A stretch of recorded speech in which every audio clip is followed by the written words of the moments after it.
스위스 여행을 시작합니다. 눈앞에 펼쳐진 풍경만으로도 설렘이 드네요.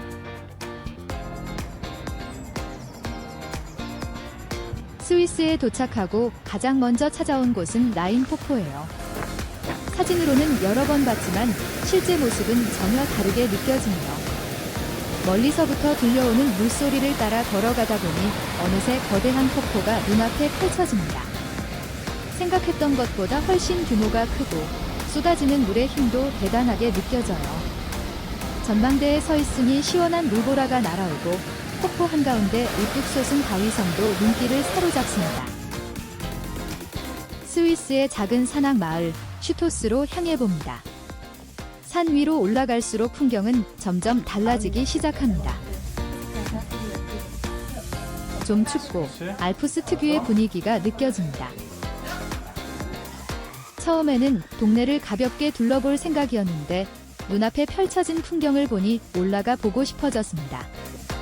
곤도라가 아직 4월은 운행을 안 하여 걷기 시작한 산은 생각보다 훨씬 높고 험했습니다. 정상으로 가는 곳이 가파라서 기어서 올라가는데 눈은 점점 많아지니 무릎까지 푹푹 빠지고 마침내 출발한 지 6시간 만에 능선에 올라서자 루첼은 호수와 주변 산들이 한눈에 들어옵니다. 출발 때부터 정상에 서보니 저 혼자뿐이었습니다. 하긴 산 높이가 1900m 눈 덮인 산맥을 기어 올라가는 미친 놈이 있겠냐고요. 어쨌든 구름 사이로 비치는 빛, 달 아래 펼쳐진 호수, 그리고 끝없이 이어지는 산맥까지. 이번 여행에서 가장 힘들었던 순간 중 하나였지만 동시에 가장 오래 기억에 남을 미친 행동과 풍경이었습니다. 루체른으로 향하는 길, 잠시 휴게소에 들러 쉬어갑니다. 전기차 충전 시설도 잘 갖춰져 있고 식당과 카페도 깔끔하게 정리되어 있더라고요. 창가에 앉아 커피 한 잔과 치킨 샐러드 먹으며 바깥 풍경을 바라보는 시간도 꽤 여유롭게 느껴집니다. 루첼은 역 주변에는 파킹장들이 많은데 가격은 저렴한 편이라서 루첼은 중앙역에 도착해 본격적으로 시내 구경에 나섰습니다. 루첼은 중앙역 내부입니다. 주요 관광지들이 역 주변에 있어서 찾기가 매우 수월했어요. 가장 먼저 찾은 곳은 루체른의 상징인 카펠교. 맑은 강물과 오래된 목조 다리가 어우러진 풍경이 정말 아름답게 느껴졌어요.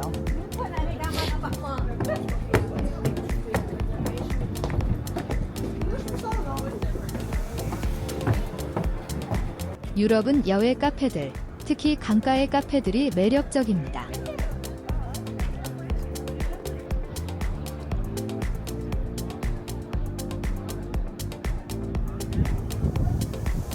조금 더 걸어 들어가니 중세 분위기가 그대로 남아있는 구시가지가 펼쳐집니다.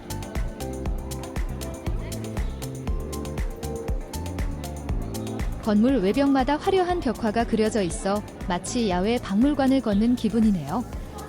골목골목을 천천히 둘러보는 것만으로도 루체른만의 매력을 충분히 느낄 수 있었습니다.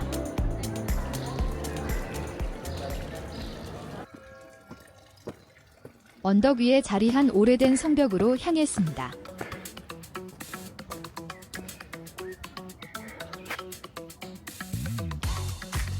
이곳은 루체른의 상징적인 성벽인 무제크 성벽이에요. 500년 가까운 시간을 견뎌온 시계탑과 성벽이 지금도 원형에 가깝게 보존되어 있다고 하네요. 성벽 안으로 들어서니 오래된 나무 구조물과 돌벽이 그대로 남아있어 당시의 흔적을 생생하게 느낄 수 있었습니다.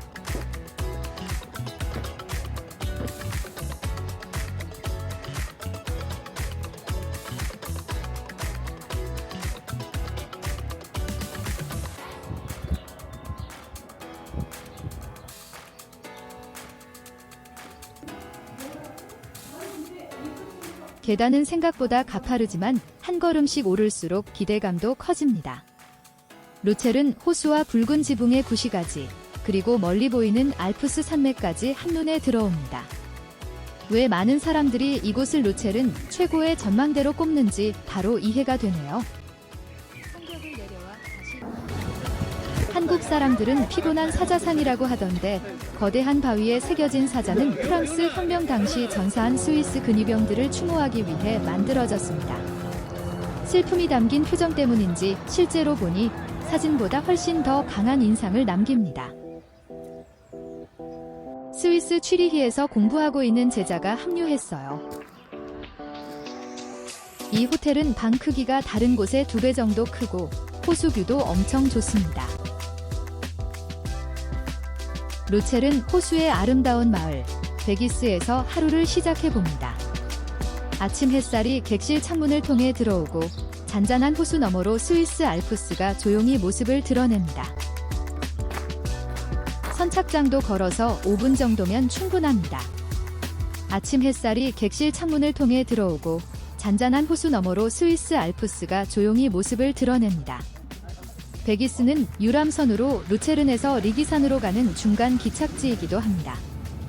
이곳에서 리기산으로 갈 수 있고 루체른도 갈 수가 있는 휴양 도시이죠. 맑은 공기와 푸른 호수, 그리고 웅장한 산들이 함께하는 이곳. 왜 많은 사람들이 스위스를 꿈꾸는지 직접 느낄 수 있는 순간입니다. 스위스의 여왕이라 불리는 리기산으로 향합니다. 산악열차에 몸을 싣고 천천히 고도를 높여가자 창밖으로 펼쳐지는 풍경이 점점 더 웅장해집니다. 정상에 가까워질수록 하늘은 더욱 맑아지고 구름은 달 아래로 내려앉습니다.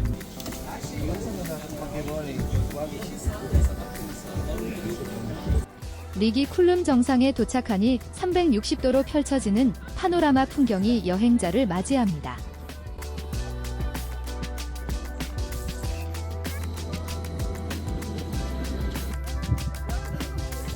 (4월) 말인데도 리기 쿨룸 정상에서는 생각보다도 매우 춥더라고요. 방송통신용 안테나 시설인데 많은 사람들이 저 탑을 전망대인 줄 알고 올라가려고 하지만 일반 관광객이 들어가는 시설은 아닙니다.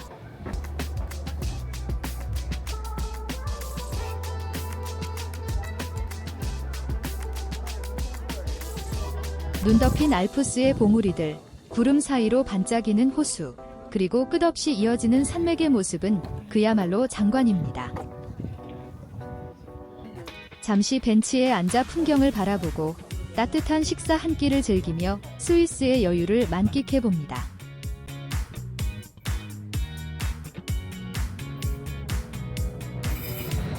짧은 시간이었지만 리기산 정상에서 바라본 풍경은 오래도록 기억에 남을 것 같습니다. 정상에도 식당이 있지만 한 정거장 걸어 내려오는 길에 이 식당이 더 좋습니다.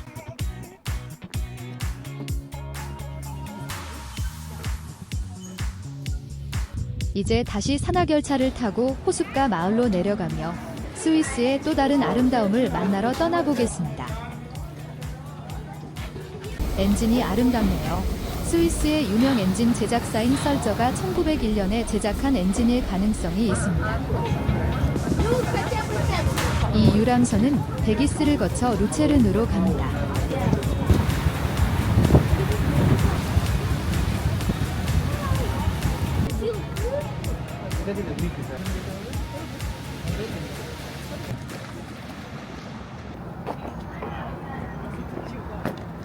스위스에서 가장 아름다운 계곡 마을 중 하나인 라우터브루넨입니다.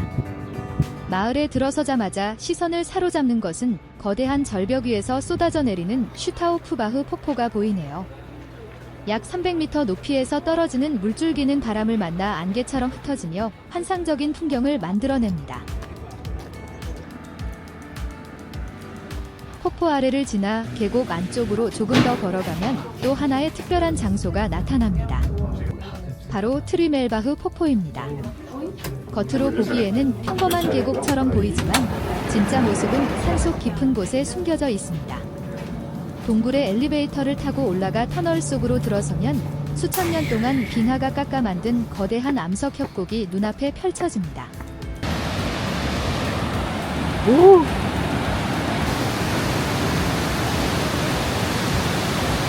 좁은 바위 틈 사이로 엄청난 양의 물이 굉음을 내며 떨어지고 동굴 전체가 진동할 정도의 위력을 느낄 수 있습니다. 밖에서 보는 폭포가 아름다움이라면 이곳은 자연의 힘 그 자체를 보여주는 장소입니다. 거대한 암벽을 뚫고 흐르는 에메랄드빛 물줄기와 울려 퍼지는 물소리는 인간이 얼마나 작은 존재인지를 다시 한번 느끼게 해줍니다.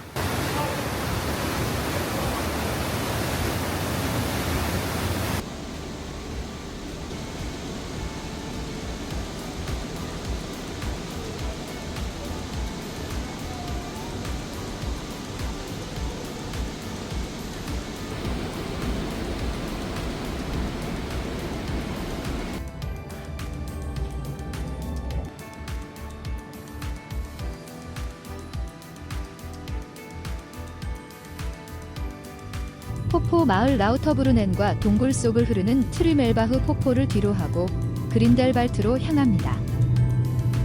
스위스 여행 중 가장 기대했던 곳, 오후 늦게 알프스의 절경을 만날 수 있는 그린델발트에 왔습니다.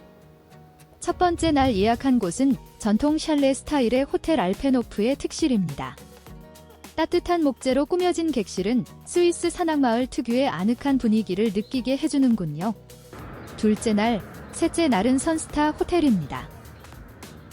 정갈하게 꾸며진 로비와 넓은 객실, 그리고 창밖으로 펼쳐지는 웅장한 알프스 아이거 북벽이 인상적입니다. 이곳에서는 창가에 앉아있는 것만으로도 여행의 피로가 사라지는 기분입니다. 창문을 열면 눈 덮인 산봉우리와 푸른 계곡이 한눈에 들어옵니다.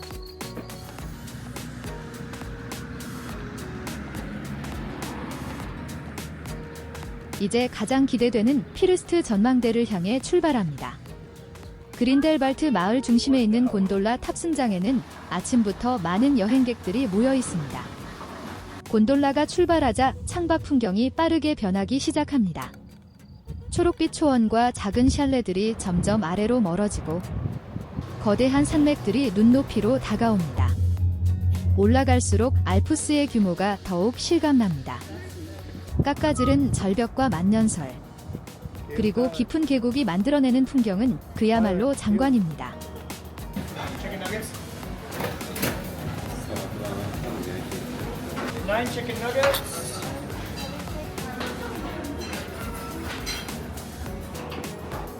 눈앞에는 아이거와 맨히, 융프라우로 이어지는 거대한 알프스 산군이 펼쳐집니다.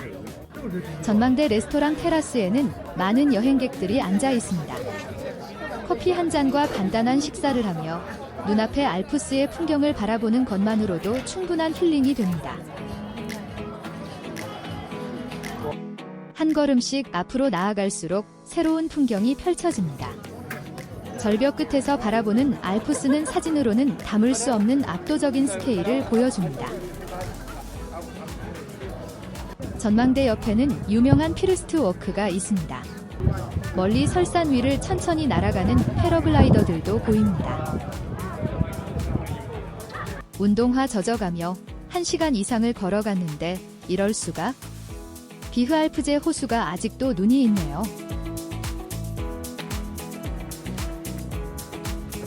이분들은 한국 항공기 기장님들과 여자 승무원입니다. 바흐알프제 호수에서 제자와 앉아 있다가 만났는데 매우 밝고 친절한 분들 같았어요. 절벽을 따라 설치된 금속 구조물 위를 걸으며 알프스를 감상할 수 있는 곳입니다. 발 아래는 수백 미터 깊이의 계곡. 하지만 눈앞에 펼쳐지는 풍경이 너무 아름다워 두려움보다는 감탄이 먼저 나옵니다.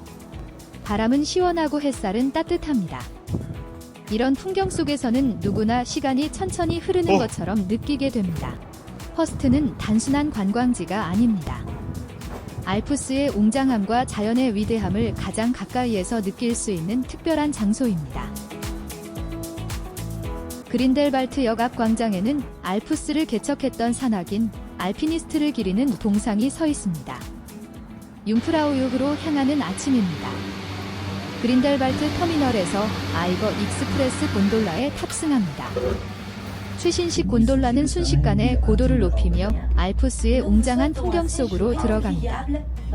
창밖으로 펼쳐지는 아이거 북벽과 만년설을 바라보며 점점 유럽의 지붕에 가까워지고 있다는 설렘이 커집니다.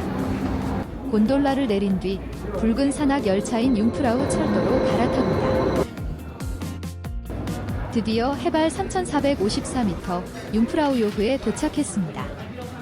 유럽의 정상, 탑 오브 유러프이라는 이름처럼 눈앞에는 끝없이 펼쳐진 설원과 빙하가 장관을 이룹니다. 맑고 푸른 하늘 아래 펼쳐진 알레치 빙하는 사진으로는 담기 어려울 만큼 압도적인 규모를 자랑합니다. 창밖으로 설산이 보이는 레스토랑에서 식사를 하며 이 특별한 풍경을 눈에 담아봅니다.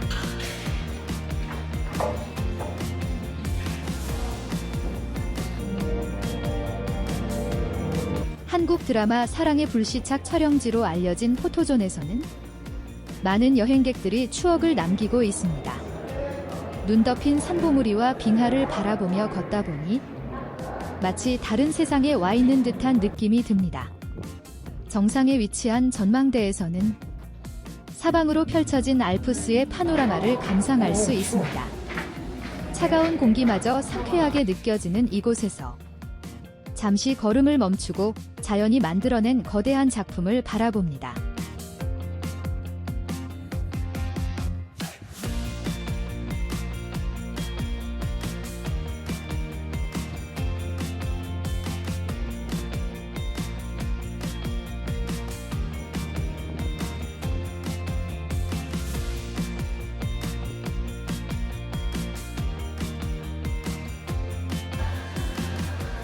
그리고 다시 열차를 타고 산을 내려갑니다. 창밖으로 스쳐 지나가는 설산과 계곡, 그리고 푸른 하늘을 바라보며 왜 많은 사람들이 평생 한 번은 꼭 와보고 싶어 하는지 알 것 같습니다. 융프라우요흐는 단순한 관광지가 아니라 알프스의 위대함을 온몸으로 느낄 수 있는 특별한 장소였습니다. 이번 스위스 여행에서 가장 오래 기억에 남을 순간 중 하나로 오랫동안 마음속에 남아 있을 것 같습니다. DJI 프로 5 드론으로 그린델발트의 마을들을 촬영하였습니다.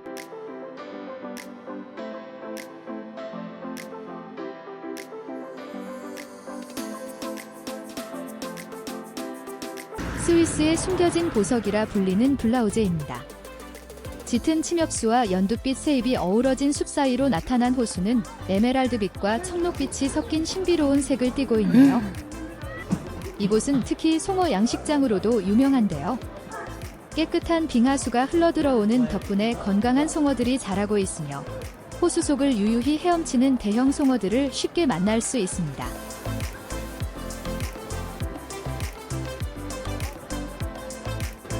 호숫가에서는 가족들이 여유로운 시간을 보내고 숲속에서는 바비큐를 즐기며 평화로운 하루를 만끽합니다. 투명한 바닥이 있는 작은 배를 타고 호수 위를 천천히 지나가면 물속 풍경과 물고기들을 더욱 가까이에서 감상할 수 있습니다. 체르마트는 환경 보호를 위해 일반 자동차의 출입이 제한되어 있습니다. 그래서 마을 입구 주차장에 차를 세운 뒤 기차를 타고 체르마트로 들어왔고, 저녁에는 마터호른을 감상하기 위해 마을 언덕에 올라갔습니다. 체르마트의 밤거리는 생각보다 조용하고 한적했습니다. 다음 날 새벽 마터호른의 일출을 기대하며 하루를 마무리했습니다. 차가운 새벽 공기 속에서 떠오른 햇살이 산 정상을 비추기 시작하자 어둠에 잠겨있던 거대한 봉우리가 서서히 깨어납니다. 그리고 마침내 마터호른은 황금빛으로 물들며 잊지 못할 알펜글로우의 모습을 선물해 주었습니다. 마터호른의 일출에 감동이 채 가시기도 전에 곧바로 고르너그라트 산악열차에 올랐습니다.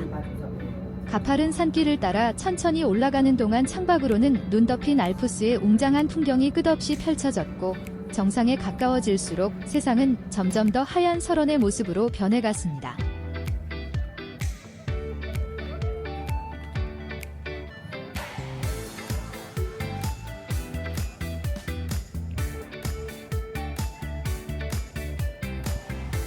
해발 3089m의 고르너그라트 정상에 도착하자 마터호른을 비롯한 수많은 알프스의 봉우리와 빙하가 한눈에 들어왔습니다. 무엇보다 인상 깊었던 것은 풍경보다도 사람들이었습니다. 누군가는 벤치에 앉아 와인을 마시고 누군가는 가족과 함께 간단한 음식을 나누며 여유롭게 시간을 보내고 있었습니다. 아름다운 풍경 앞에서 소중한 사람들과 여유를 나누며 살아가는 삶. 고르너그라트의 눈부신 설경은 물론 아름다웠지만 그날 제 마음에 더 오래 남은 것은 알프스 사람들의 여유로운 삶의 모습이었습니다. 고르너그라트에서 내려와 체르마트 시내를 다시 걸어보았습니다. 관광객들로 활기를 띠고 있었습니다. 수백 년의 세월을 간직한 전통 가옥들이 여전히 남아 있습니다. 지방의 전통 목조 가옥으로 습기와 설치류를 막기 위해 돌기둥 위에 집을 올려 지은 것이 특징입니다.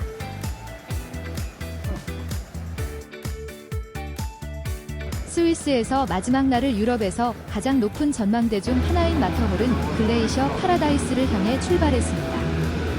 아침부터 많은 사람들이 곤돌라를 이용해 산 정상으로 올라가고 있었는데요. 창밖으로 펼쳐지는 풍경은 점점 더 웅장해졌고 계곡과 숲은 어느새 발 아래로 멀어져 갔습니다.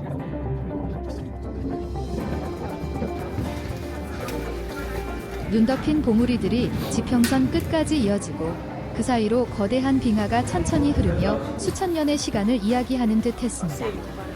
놀라웠던 것은 이 높은 곳에서도 스키를 즐기는 사람들이 많았다는 점입니다. 4월 말에도 눈 위를 미끄러지며 알프스를 만끽하는 모습이 무척 인상적이었습니다. 잠시 전망대 레스토랑에 들러 휴식을 취했습니다.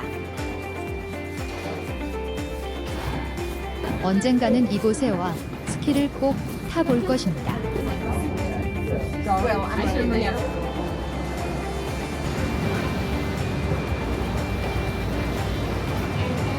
멋진 풍경을 바라보며 천천히 식사를 하고 커피를 마시고 가족과 이야기를 나누는 모습들이 풍경 앞에 잠시 멈춰서서 오늘 하루를 즐길 수 있는 삶.